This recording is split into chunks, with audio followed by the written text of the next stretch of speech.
Hello, everyone. So glad you're here, whether it's live or in replay.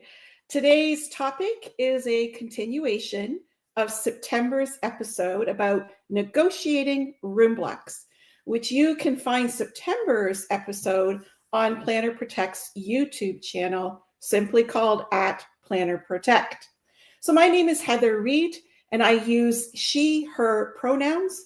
And for those that are using accessibility technology, I'm a 61-year-old female, and I've got ash-colored hair, red glasses, and I am wearing a navy top and coming to you from my home office. As a reminder for every single episode, I am not a lawyer, and nothing that we discuss here should be considered legal advice. This is all about education. It's about insights and practical strategies offered by a seasoned event professional, moi. So for those listening live or on replay, I would love to see your questions about negotiating room blocks in the comments. I am always curious about what you want to know, and I'm eager to help you find answers, whether it's in today's episode or in future episodes. So let's get right into the learning.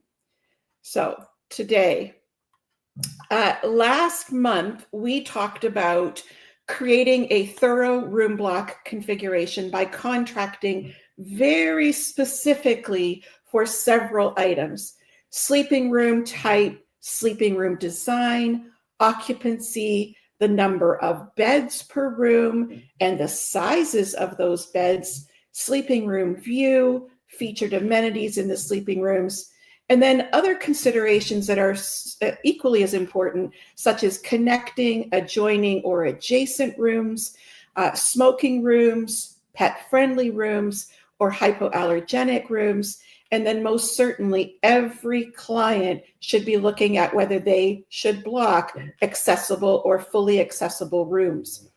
We talked about negotiating the run of house room block configuration, and we also talked about room rate pricing formats such as European, American, all-inclusive, and complete meeting package. So this month, we're going to touch on several additional topics that we need to address to negotiate a thoroughly complete and balanced contract that has a room block component in it. And I want you to know that these are tip of the iceberg tips. And I hope I've chosen a few that may be lesser known. We just couldn't possibly cover everything in two 30-minute episodes. So this month, we're going to look at sleeping room rate surcharges and how we can contract those, things like the resort fee and potential additional fees. We're going to look at two reservation procedures that should be negotiated, one around reservation deposits and dishonored reservations. And then we're going to wrap things up by looking strategically at contracting, how the supplier and the client negotiate to calculate sleeping room pickup by looking at the revenue that is included in the pickup calculation, and then also the net inventory provision that should also be negotiated. So it's going to be a full 30 minutes. But remember, you can always go back and check the episodes out on YouTube channel. So let's begin first with resort fee surcharges. These are often associated with sleeping rooms. They're quite popular and not necessarily restricted to resort properties. I've seen resort fees actually named destination fees, which I think is kind of purposely misleading, but they're created by the supplier to cover the offering of additional services and amenities. So it could cover a wide range of items, access to fitness facilities. It could include internet, parking, shuttle services, dining credits in some cases, bike rentals, and the list of possibilities is endless. Anything that is particular or specific to that property may be included, and then there's usually some standard things that are included. So what I want to do here is to give you 4 contracting tips about resort fees when they are attached to sleeping room rates. So the first tip, itemize all services and amenities that are included in the resort fee at the time of contracting. My experience with contracts, it will say includes items such as in the contract. Well, go to the website, go to your proposal that you received, and cross-reference and make a complete list of what is included in the quote resort fee at the time that you are contracting. And itemize that out and ask for it to be included in writing that all of these items are included in the resort fee at the time of contracting. Websites can change, proposals are forgotten about, and what really lasts is the contract. So make sure that you have a fully itemized list in that drafted and negotiated contract. Then I would encourage you to identify in writing whether the resort fee is a charge that is assigned per person or per room, and if it is charged per night or per stay. So there's a couple of different variables. You could have, it's assigned per person or by the room. So if you've got 3 people, it could be 3 different resort fee charges, or it could be one charge that covers 3 people in the room. And you also want to specify, is it per night charge, or is it for the entire duration of their stay? And I would add here that you also want to negotiate that it would be for their pre-event and post-event night stays as well.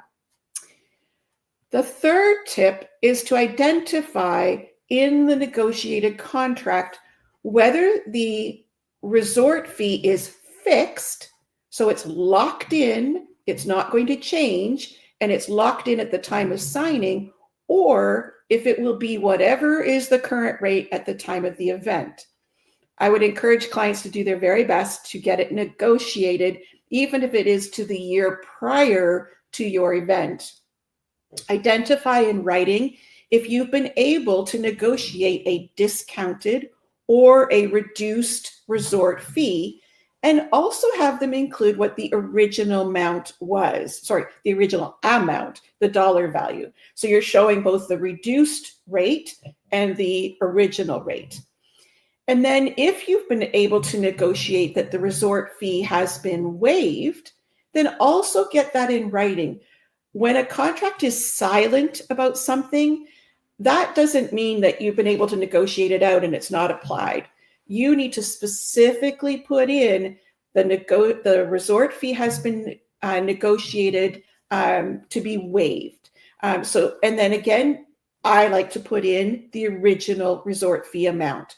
And then the final tip around resort fees and negotiating is identify how changes to the inclusions that are in the resort fee are going to be communicated to the client, and then how the supplier will compensate the client if there are significant negative changes to the amenities and the services included.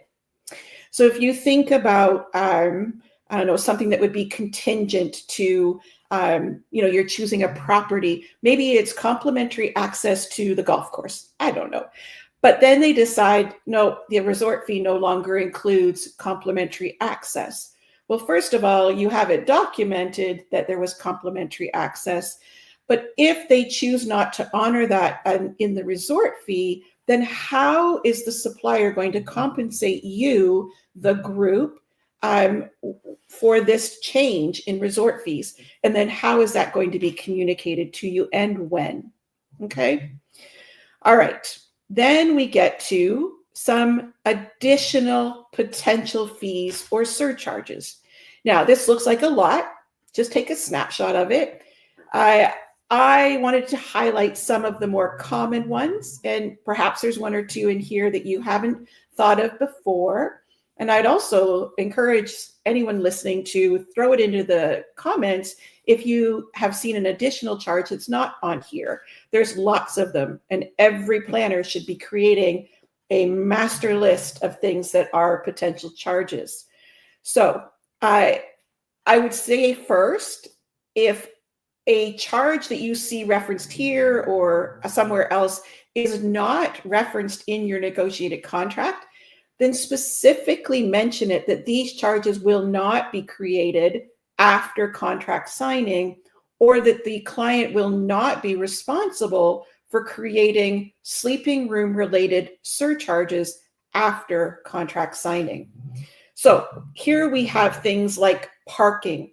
Is it self-parking, valet parking, unattended parking? Is there long-term parking? Make sure all of those are identified and have prices per day or per stay, or that they are complimentary.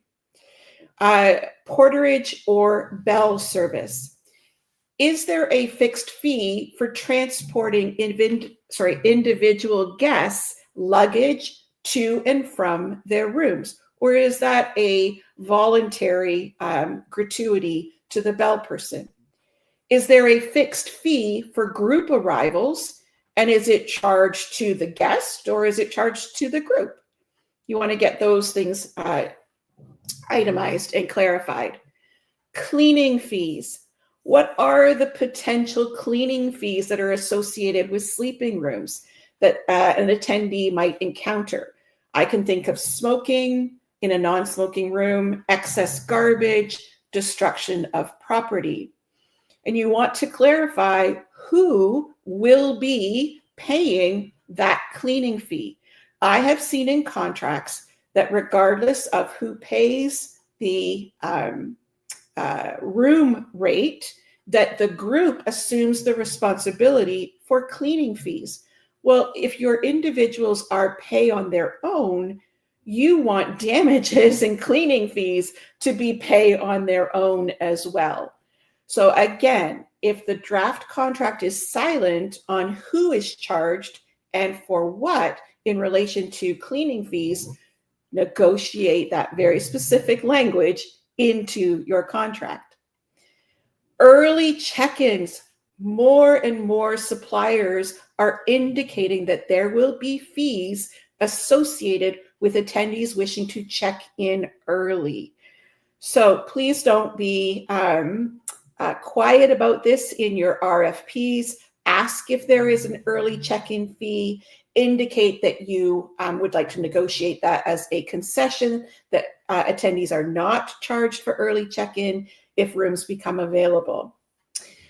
The flip side is late checkout. Can you, the client, negotiate that late checkouts are for no fee? And can they be even available to your attendees?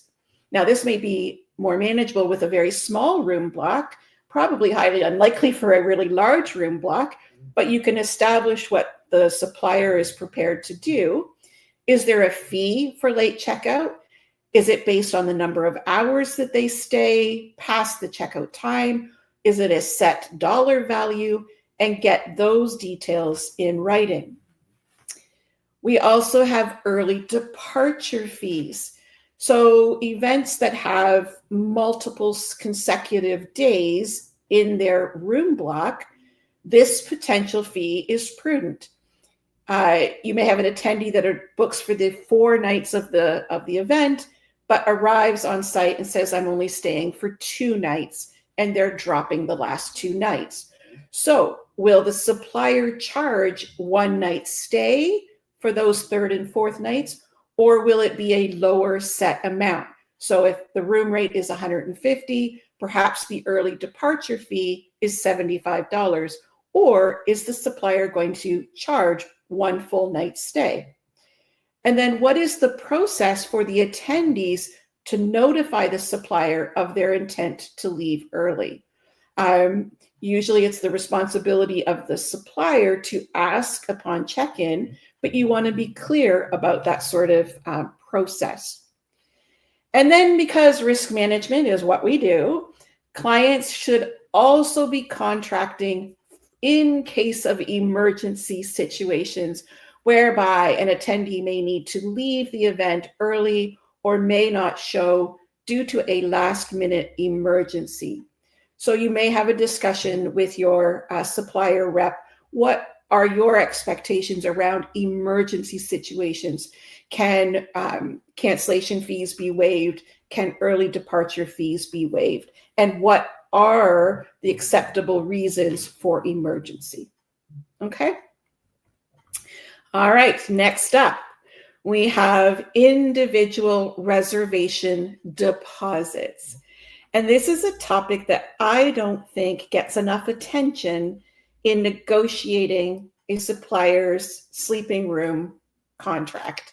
First of all, the negotiated contract should specifically indicate if a deposit is required for an attendee's room reservation.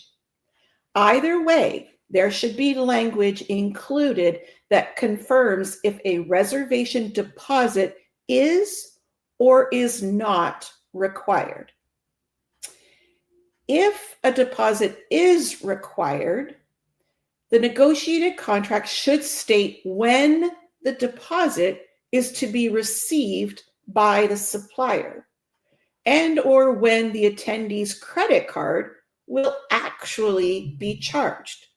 So some examples might be that it'll be charged directly at the time of reservation.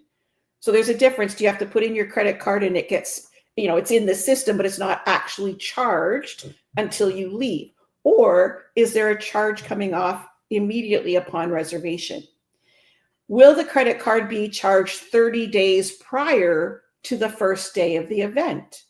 I've seen that in contracts. Will the charge be taken 24 hours prior to the first day of arrival? And part of this, you want to understand when will the venue or the supplier be receiving funds from your attendees? And you also want to do your due diligence in informing your attendees as to the process of deposits. Next, a typical deposit equals the first room night's rate and then the taxes. Some suppliers will process the entire stay. So if you want clarity on that, which I would think you would, you want to state, is it going to be one night's room rate, or is it going to be all 4 nights that are charged as a deposit to the attendee's credit card? And then finally, this last one, as I said, this again is rarely included in a draft contract. So it's on us as clients and as event planners to negotiate it in. We should actually be negotiating that all individual reservation deposits that are paid or processed are fully refundable to the individual in 2 cases. 1, cancellation of the contract by either the client or the supplier. So in either case, whether it's a voluntary cancellation by the supplier or the client, if individuals have made reservation deposits, they've actually been charged, those need to be refunded immediately. And the second situation is termination of the contract by either entities for reasons outlined in the negotiated contract. So that might be force majeure, impossibility, or breach of contract. And in what time frame those refunds are going to be processed and returned to the attendee. The hundreds and hundreds and hundreds of contracts that I've reviewed, rarely is this, I almost am going to say, I don't think I've ever seen it mentioned that what happens when a attendee's credit card has been charged for a deposit and then the contract is canceled or terminated. Obviously, attendees need their funds back. All right, we are going to go on now to dishonored reservations. This is also known as walking or relocating attendees with confirmed reservations. So if the supplier dishonors a reservation, the walked attendee is entitled to negotiated and contracted mitigation measures, and the client should be entitled to negotiated and contracted mitigation measures as well. So that dishonored reservation affects your attendee, and it also affects you as the event. So with no charge to the attendee or the client, and the supplier should be paying the room rate and the fees for that walked attendee at a different property. And so you want to negotiate what's going to happen if an attendee is walked. So you want them to be in a comparable or better sleeping room in a comparable or better property that is in proximity to the event location and for the duration of the attendee's stay. And you may go so far as saying proximity to me as the client means it's a 5-minute drive, or it is a 2-kilometer or mile distance from the original property. Be specific and ask for what would serve your attendee well. You want to be asking for convenient and efficient transportation to and from the substitute property to the event location. And I know typically they offer one round trip. I would say your attendees may want to go to the event in the morning, come back, refresh, and go back for an evening function. Those round trips should be included.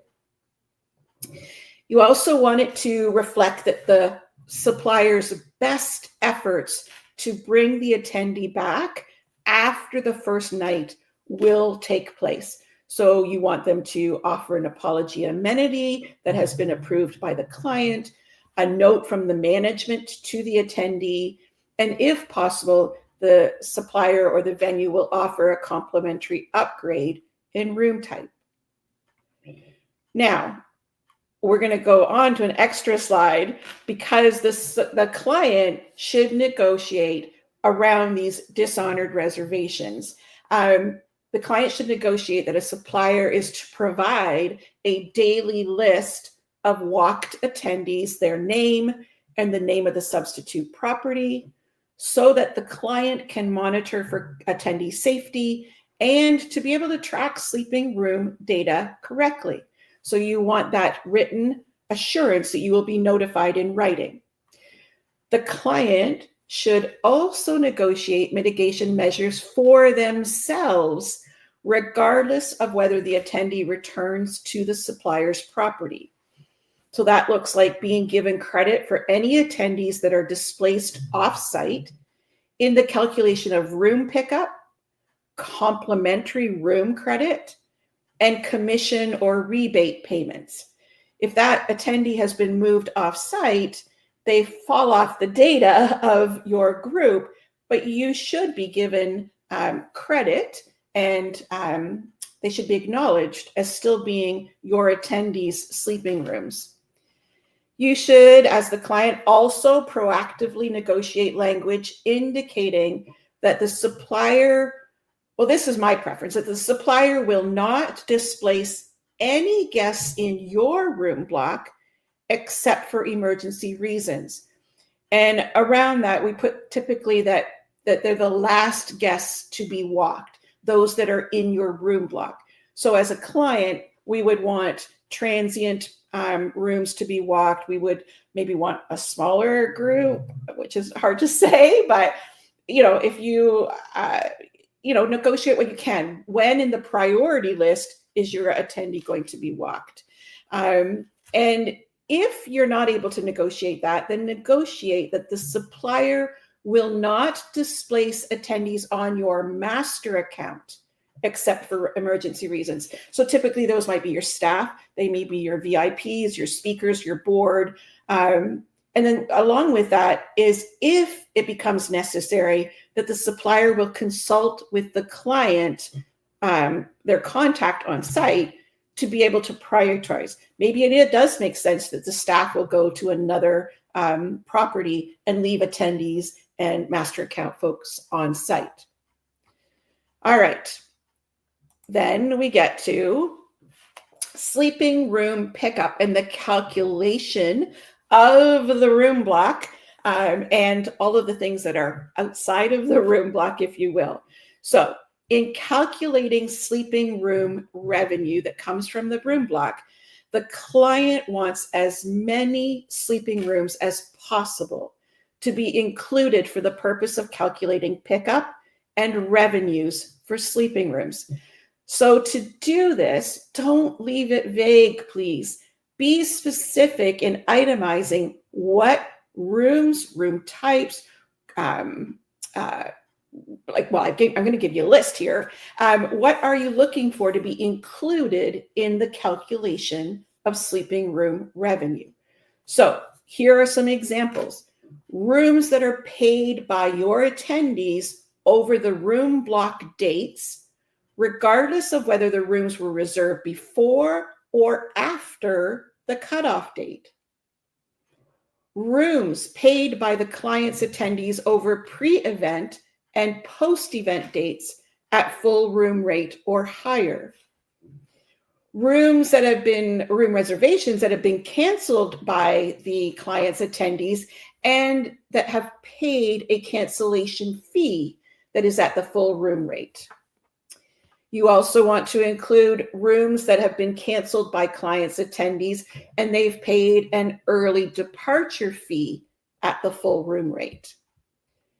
You want to include rooms that were allocated as no-shows and rooms that attendees paid for no-show fees at full room rate. You want to be given credit for nights that have been displaced by the supplier due to dishonored or walked or relocated reservations. You want credit for the complimentary rooms earned.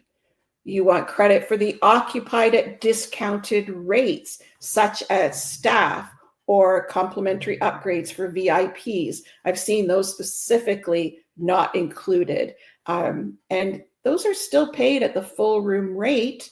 And then rooms occupied with more than one room, so example being suites. And then finally, we're going to bring this and wrap this up with what don't we want included if we are facing an attrition situation with our room block.